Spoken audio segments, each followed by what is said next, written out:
concentrated liquid of saffron. And like, I've heard of saffron in like baking before, but I was talking to the guy and he full on sold me on all the good benefits that saffron does. It was also way cheaper than any saffron I've seen before. Like, I feel like a big thing of saffron would normally be like so expensive, but it was only $20 for this whole thing. I don't even know how you open it. Unadulterated liquid red gold.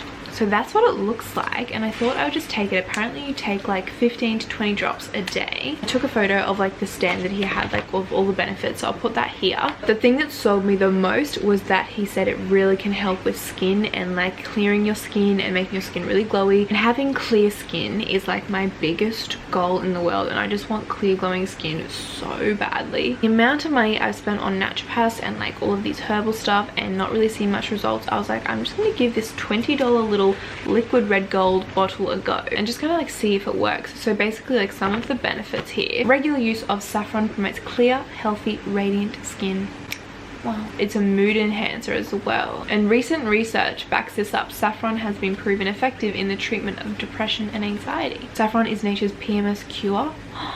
Oh my gosh. Helps you lose weight, gets your blood moving. I'm so excited to give this a go. And he said you can either like take it just like drops under your tongue, or you can put it like in a smoothie or in some sort of cold like drink, like water or juice, whatever. But I think I'm just gonna try like putting it under my tongue. I mean, it doesn't taste the best, but if what it says it does is true, it's worth it. I'm now actually going to start packing because I've got to go back to Brisbane tonight, the following week of work. But actually really exciting news, and I don't want to like get my hopes up, but like, it's me, I get my hopes up over literally everything. I actually applied for an apartment last week and I am just praying that we get it, because oh, honestly, it is beautiful. It is like my dream apartment. I'm so excited to do like an apartment tour. Honestly, the cooking videos and like the recipe videos are going to be stepped up so much if we get this apartment, because the kitchen is literally stunning. Like, the whole apartment is just so beautiful. So we should find out this week if we get it or not. I will keep you updated with all of that, because I'm so excited for the moving vlogs. I'm so excited for the Kmart hauls. So yeah, anyway, for the time being, I'm staying with family down there, so I'm going to pack my bag for the week, and then I'll get onto lunch, which I'm very excited about, because I'm going to meal prep for the week, organize some of my work lunches and everything, and also like my healthy treat for the week, because I always on a Sunday make a healthy treat for the week just to have for like a little like afternoon snack or dessert. I just need it. So yeah, anyway, I'm just babbling out. I'm going to pack, and then we can get on to the more interesting stuff, which is food. Okay, so it's now time for lunch. I've just been snacking on like half of an apple because I really was craving one. I think I'm gonna make like a big roast veggie salad. It always fills me up and it just makes me feel like so good. I think I'm just gonna roast up some veggies and then make like a massive salad with like a tahini dressing. If you've watched a lot of my What I Eat in Days, you'll know this recipe.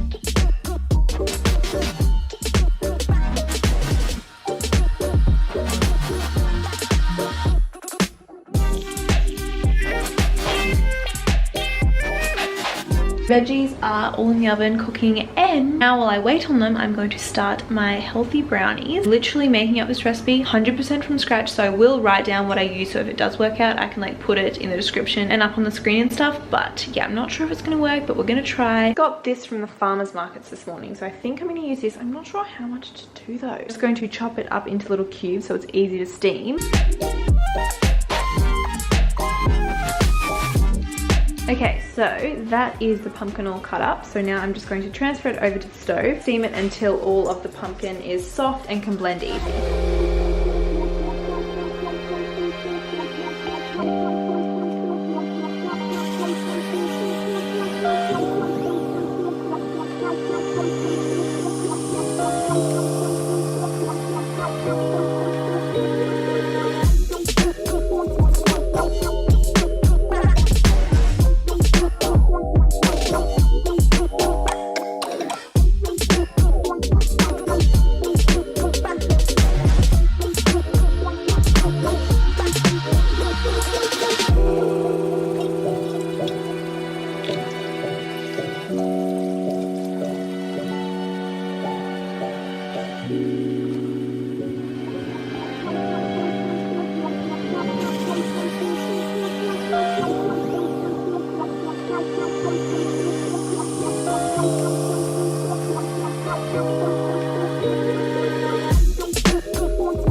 I have just had my lunch, and also with the leftovers of the veggies, I just prepped a little salad for myself. Brownie is cooking away. I've just set a timer for like 25 minutes. As I said, I completely made up the recipe as I went along, so I don't really know exactly how long it's gonna need, but I thought I'd start with 25 minutes, check it, and then see if it needs longer. Also, while I've been baking, I've been watching Glee because I am obsessed with it. Back in the day, I was obsessed with Glee, and then when I saw it came on Netflix, like I don't even know, probably a month ago now, I was like, oh, I'll just like watch one episode just like for nostalgic reasons, and then I've become obsessed with it. Now I'm like halfway through season 3 and I'm like, oh my god, this is such a good show. Okay, well the brownie has been in for about 35 minutes now, I want to say, and can I tell you, it is smelling incredible. Like honestly, my whole kitchen right now smells amazing. So I think I'll probably bring it out now and then let it cool for like 10 minutes or so, even though that's like the hardest part.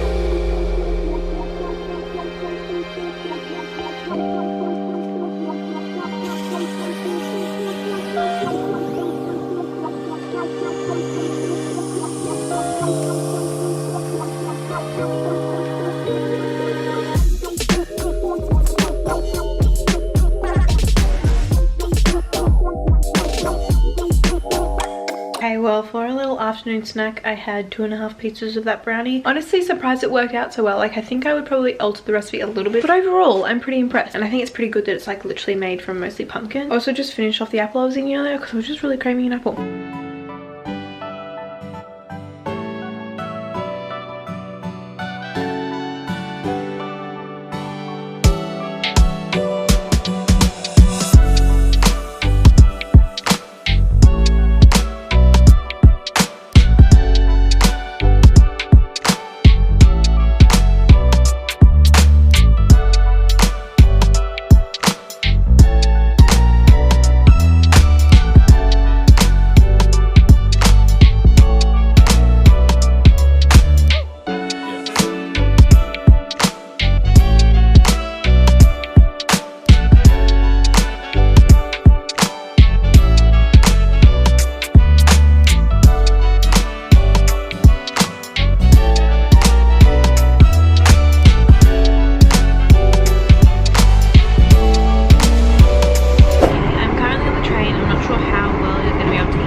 These are like for my week, so I'm